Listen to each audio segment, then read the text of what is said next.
Hi, I'm Angeli, And I'm Martha. and welcome to Public Health on Duty, where we talk to some of the most inspiring young minds in the Philippine public health system. Join us as we talk to our guests about their stories, learn about their career journey, and chat about their wins and everyday challenges. So, our guest for today is a health economist who is taking her PhD in the National University of Singapore. Welcome to PhD, Dana. Hi. Welcome, Dana! We're so happy to have you on board. Hi. Thank you so much for having me. So, Dana, can you tell us more about yourself, your educational background, and the work that you do right now? Sure. So, I'm Dana, she, her. I am currently doing my PhD in the School of Public Health here in Singapore. I graduated from Ateneo with a degree in economics. Yeah. And then years after that, I pursued a master's in the UK on health economics, health policy. Right. So, I guess the $1 million question to Dana is, why did you decide to pursue public health as an economics graduate, Dana? So I think it's something that, just happened. I never really dreamed of doing a PhD or working in public health. I didn't even know about the concept of public health growing up. But I think if I go back to Ikigai, there were two or three aspects of it that was being covered. I was doing what I loved. I've always wanted to become a doctor, so I was interested in medicine, but somehow ended up taking economics instead of pre-med. So I think it was nice compromise to work in health economics. And then knowing that it was also a field that was needed because there weren't that many health economists when I graduated, in the country at least. And then at the time, it was something I could get paid for doing. Yeah. That's interesting, though. Can I ask why you ended up not taking medicine?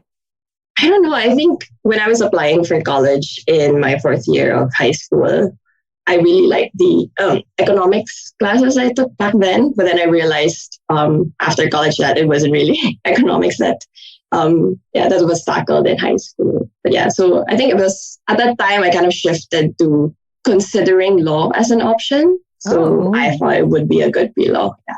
But then at the back of my head, I still wanted to pursue medicine. But it was too late for me to shift. I wanted to shift to health sci. I didn't know this. That's we would have seen you sana. Oo nga eh. But what was your first dip into public health then? It was, if I can call it my first step into public health, I joined this organization in college called Project LAN. And that was when I got exposed to PhilHealth, what PhilHealth does. I mean, I've heard of it, but I never really understood what it was doing. And then I took an elective on health economics, which really, opened my eyes to other applications of economics other than, the typical more, macro side of things. I see. So Dana, tell us about that experience. So after graduating from Ateneo, where did you stumble upon in public health? Sure. So my first job was actually in PhilHealth. It was attached to a project, but I've worked in a few institutions after since then. The common theme, after the PhilHealth stint was in different NGOs. We set up epimetrics, but the work was all related to benefit package development. So essentially, we were using evidence to define what gets paid for or not by PhilHealth. And I guess that's where I started seeing the problem. There was no systematic process of setting priorities and deciding what gets funded. Different groups, would have these own initiatives to design these benefits, but then there were, different mechanisms to lobby to the board or to get certain things covered. And it was really messy. But I guess at some point, PhilHealth realized that. And that was when they sought assistance from us, the team with epimetrics. And then I think that ended up to be one of the most memorable projects I've worked on, which led to the career path that I'm in now. Right. So you beautifully explained the work that you're doing right now, which is essentially health technology assessment. It's kind of a big word, no? Especially for the audience who doesn't know anything about health technology assessment. Would you mind explaining to our listeners what HTA is and why is it important to public health? Gladly. And so, the context really is, how I just explained it. You have unlimited wants. People are demanding very different things, but then you also have limited healthcare budgets. So it's basic economics.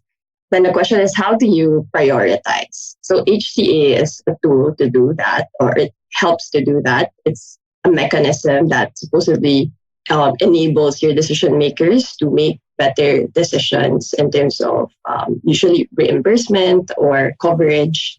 So I think most people are familiar with what the FDA does. So they evaluate safety, efficacy, and then once health technologies are approved, they become available in the market. The difference is that HTA takes that a step further and considers a broader criteria like cost effectiveness, budget impact, ethical, social implications. So I think there's both a process component to it and a methods component. So you want to have a system that facilitates use and deliberation of that evidence, but you also need to have that evidence generation aspect to it, and having that capacity to generate what the decisions that you need to inform.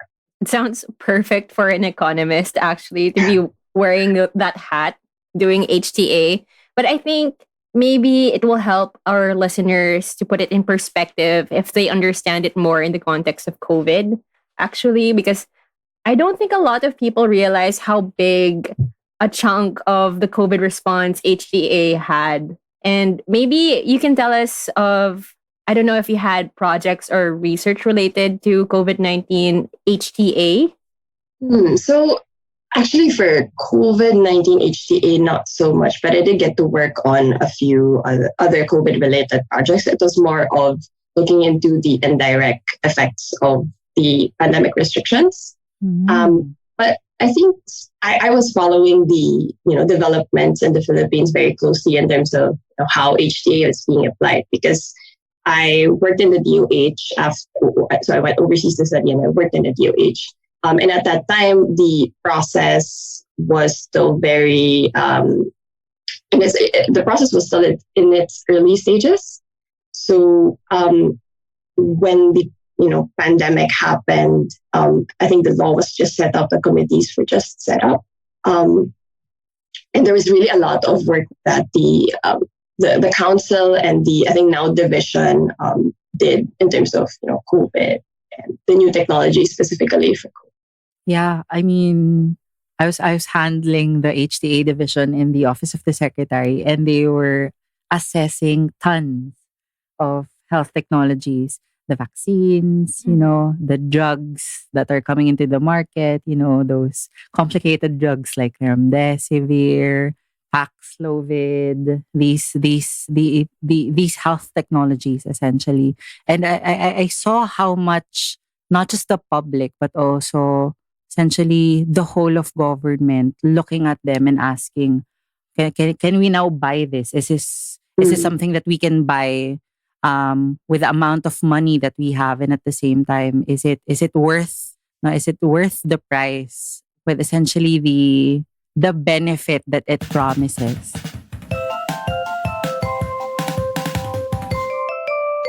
I will digress first because I think maybe we can establish first the relation of health technology assessment to universal healthcare. Because you did mention that it was something that was only recently established. So maybe Dana, you can take us through that first, the inception of HTA under UHC, and then the establishment of the Health Technology Assessment Council, just so that our listeners can catch up with us.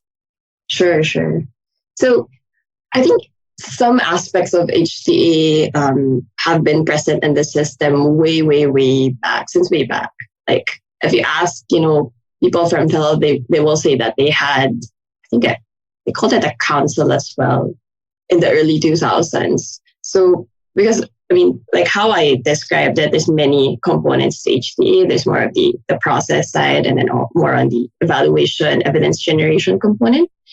And then it's only, I think starting from 2019 when the UHC law was passed, that it was formalized and institutionalized through legislation. But before that, if for those unfamiliar, there's actually an existing process for having drugs listed in what they call a formulary, which is a list of products that government institutions can purchase. Right. So that has been ongoing, for even before the law was passed. But then since the UHC law, I think there was a lot of streamlining or consolidating some functions, and the goal really is to expand that not just to drugs but also to other health services, which would cover the non drug specific things that still health would cover, like procedures. Yeah. So in general, there's a description in the law, but the key point of all this is to prioritize interventions that are of high value.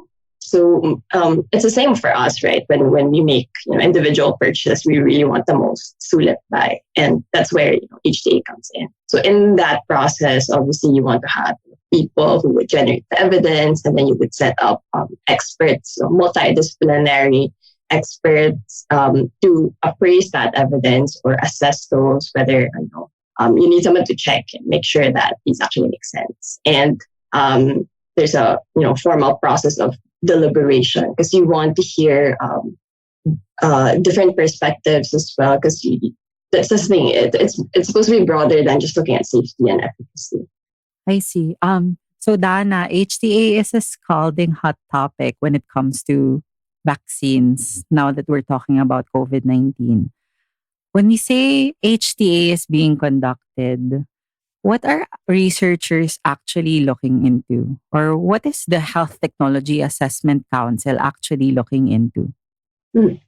So HTA, specifically the work of the council, follows the criteria that was set into law. But this is very similar to HTA criteria being used globally. I think the phrasing is quite different, and this underwent a lot of consultations as well to localize it. But they look at aspects like burden of disease, clinical efficacy and safety, affordability, viability, household financial impact, equity, social impact, things like that. But I think what's unique, and this isn't just for the Philippines, but for most COVID-related technologies, these processes followed, an expedited route because it's a public health emergency. And, there were two components to it: the evidence generation part. So, this involves things like searching the literature, see what evidence is out there, what the trials say, grading it, assessing it, whether there's bias or the degree of bias that's observed in those studies. And then, there's hierarchy of study designs and all that. And then estimating costs. I actually had a look, and a lot of these evaluations are available online in the website. Yeah, so you can see the evidence summaries there. They're very thorough.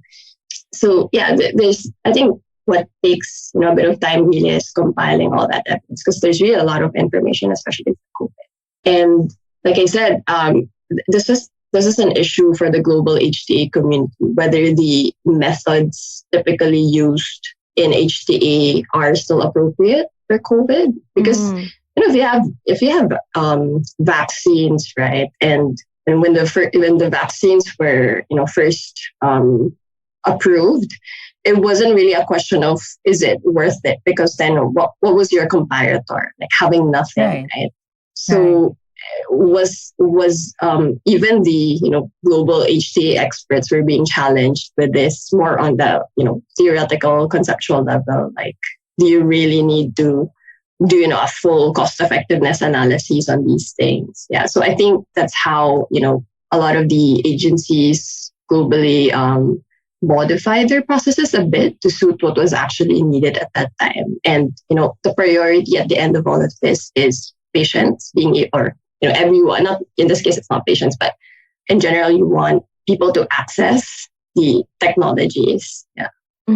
Right. And I can actually see that happened here in the Philippines where the assessments were really expedited so that the government can be able to provide these life-saving vaccines. And that's not Mhm. to say no na the quality of the assessment was affected. Of course, no.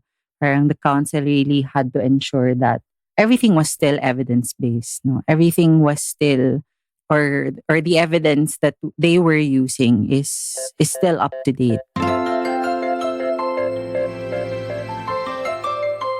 That's an interesting point that you raised, Dana, about the processes of HTA being challenged during the COVID-19 pandemic. Because I also handled the procurement and the negotiations for COVID-19 vaccines.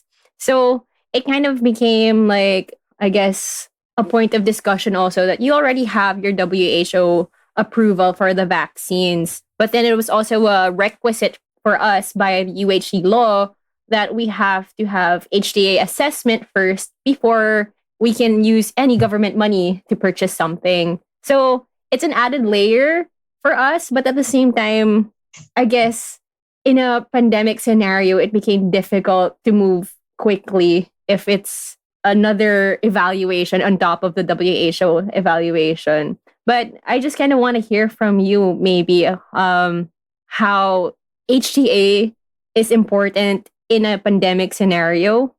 Right, right.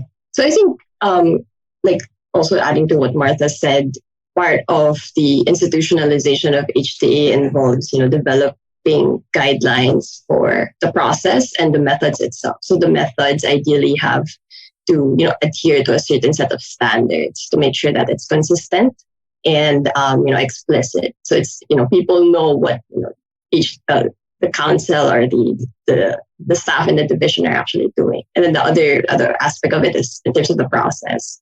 And I think even in the process guideline, there's already a like specific timeline for expedited reviews.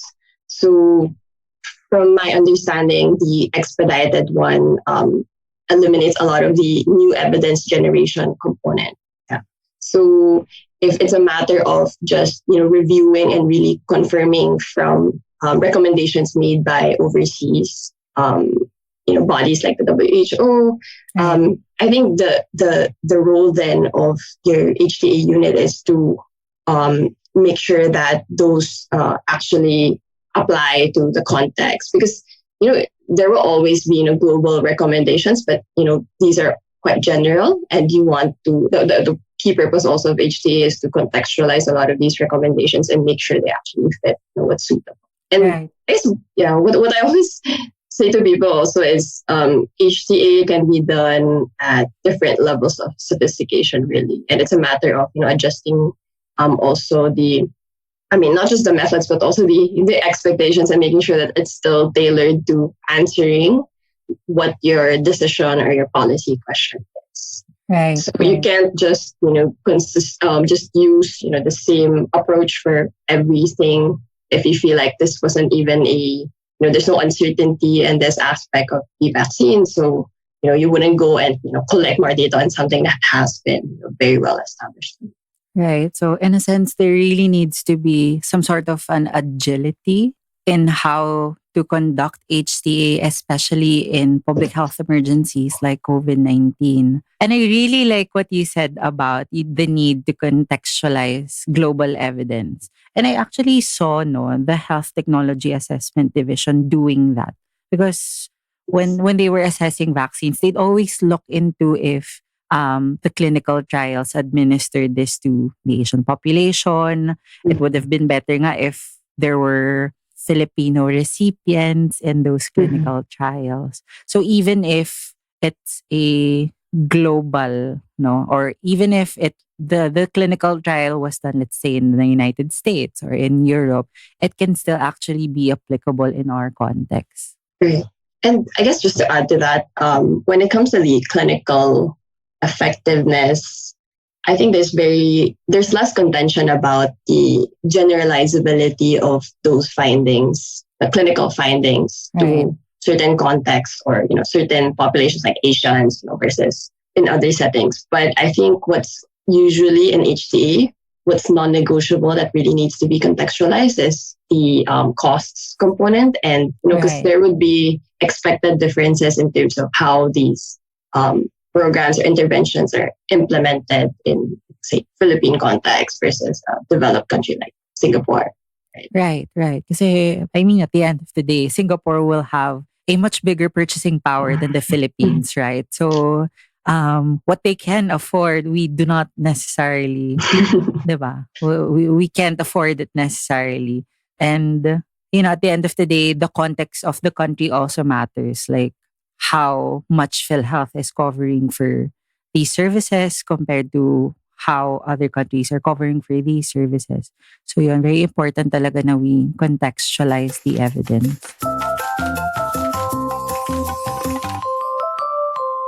Dana, I remember you posting something about what it actually means, no?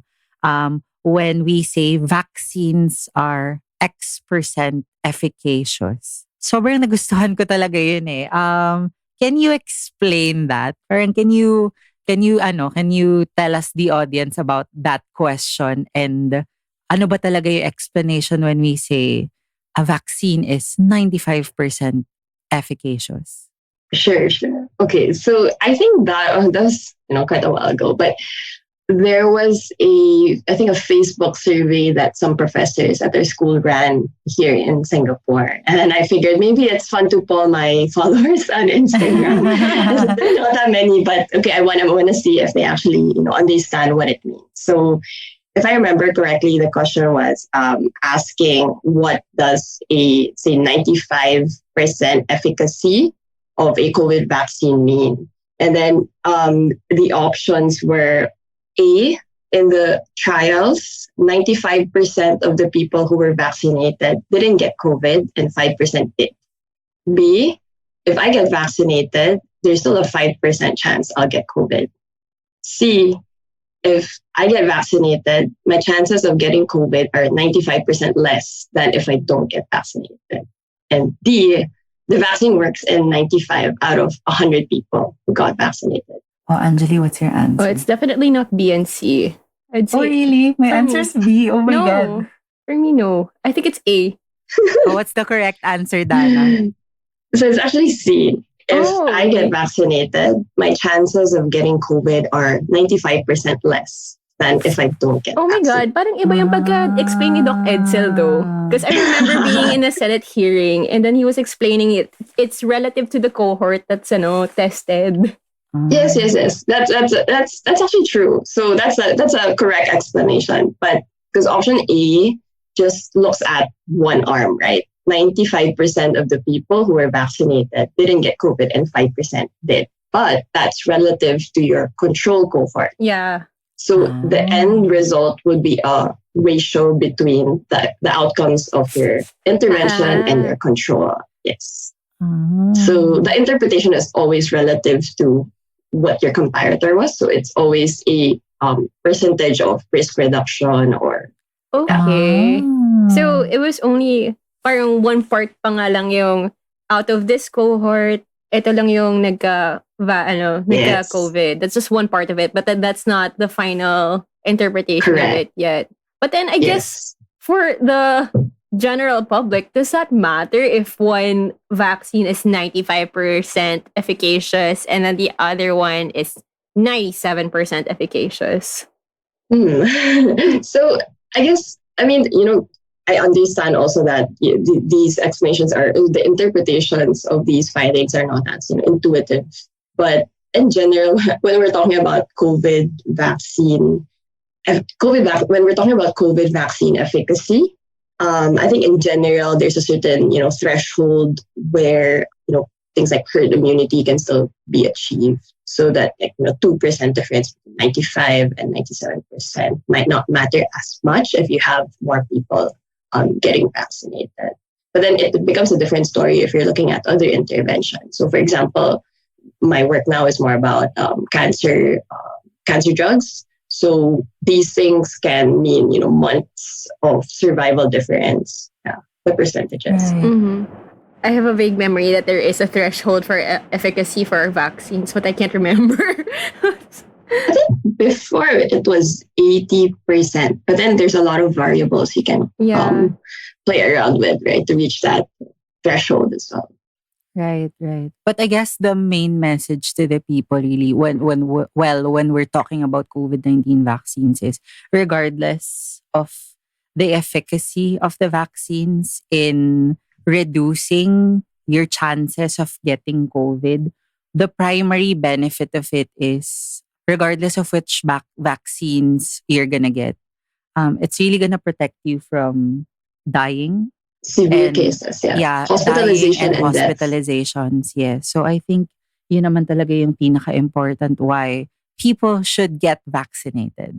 Exactly. Yeah. And if you look at the trials, right, the outcomes they evaluated were not just, cases of infection, but I think what was more relevant, especially in a loaded, like a overwork system, is the cases of hospitalization, ICU, death.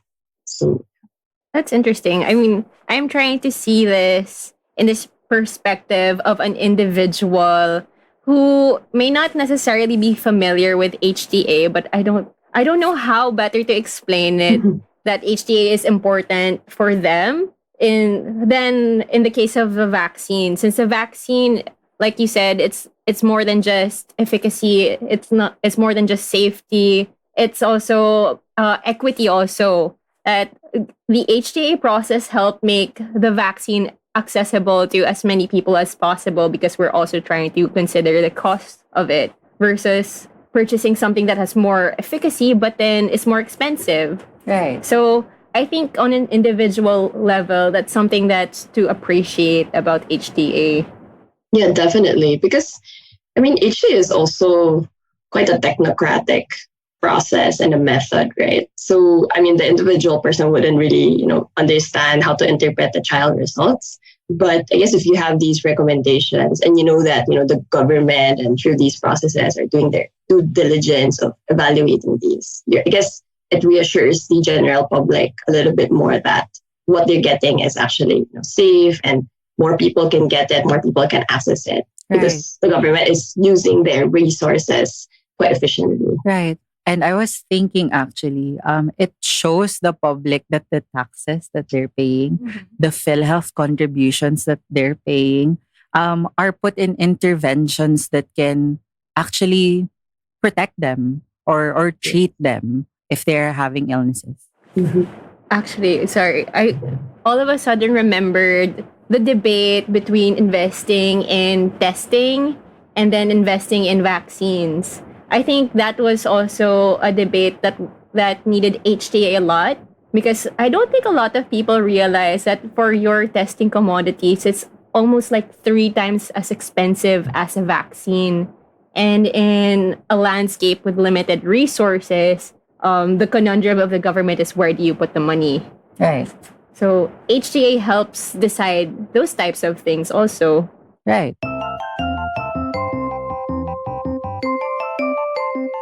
Actually, I don't know, Dana, if you're familiar with the mass testing. Hindi ko alam if that's It's controversial din it's a kasi. controversy Yeah. that we're willing to tread. Oo, but I feel like it's juicy kasi na parang okay, a lot of people are screaming, mass testing!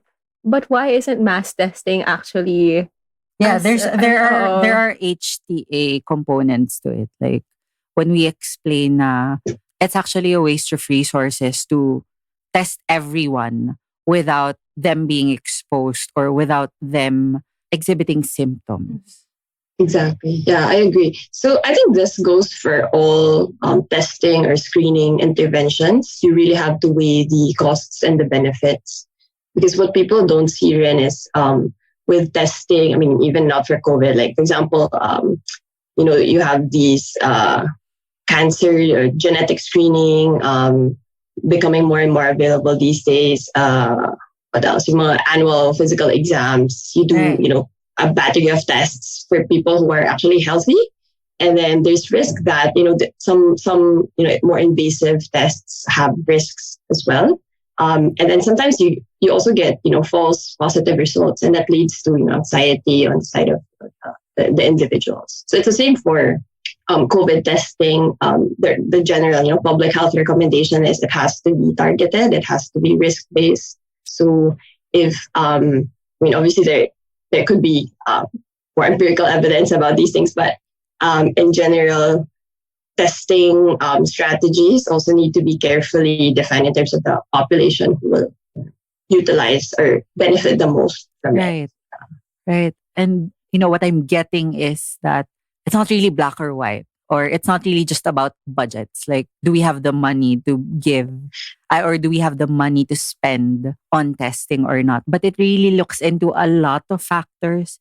Dana mentioned which specific population would really benefit from this, right? The implications of there are some risks, right? Especially if they're a bit invasive. So it's not really that simple. And I guess that's really why HTA is important, especially in the context of COVID 19. Mhm. But Dana, we've been talking a lot about COVID 19. But how do you think HTA can help in achieving universal healthcare? So if we go back to the UHCQ, right, it's really more for the service coverage aspect rather than population or the out-of-pocket. So with HTA, the most essential benefits or most essential health services would be made available to people. And then ideally more of the preventive measures as well. Right. I think now most of the applications of HTA have been in terms of incremental or new benefits, so new technologies. But there's also, HTA has also been used for more broader health benefits designed in other countries. So I think that's also, how HTA methods can contribute to in terms of, defining what essential benefits are, what would be the entitlements of individuals. And I guess using a more economics framework again, you don't have the resources to evaluate everything. So it's good to be strategic also about which aspects of the very, very long list of interventions that people want would be evaluated first. So cost effectiveness of doing cost effectiveness analysis. Yeah. Yeah. A meta. Is that a Yeah. Yeah, because there is an opportunity cost to that. If you focus on one Exactly. thing, you're also letting go of another thing. You're defunding other, not really defunding, but you're taking away what could have been benefits from other technologies, essentially. Yeah, okay, that's true. Right, right. And I guess, well, for me, the lesson that I'm learning here is that while HTA or while some HTA researches are really focusing on, treatments, especially for Mhm. those that are, or for conditions that are already life threatening, HTA can also push governments into prioritizing preventive services. So that includes Mhm. your primary care services, your primary health care services. So it's not Right. really just about treatments, no. It's really about helping governments into prioritizing. And I mean, that's why there's that saying that prevention is always better than cure. And the government really has to always fund preventive measures.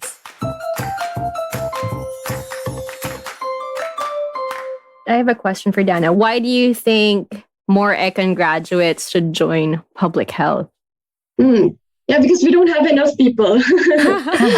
Yeah, there's really, very, very few economics graduates who have pursued this path. I think most of the other people I know who work in HTA or health economics either have, medical backgrounds or pharmacy backgrounds.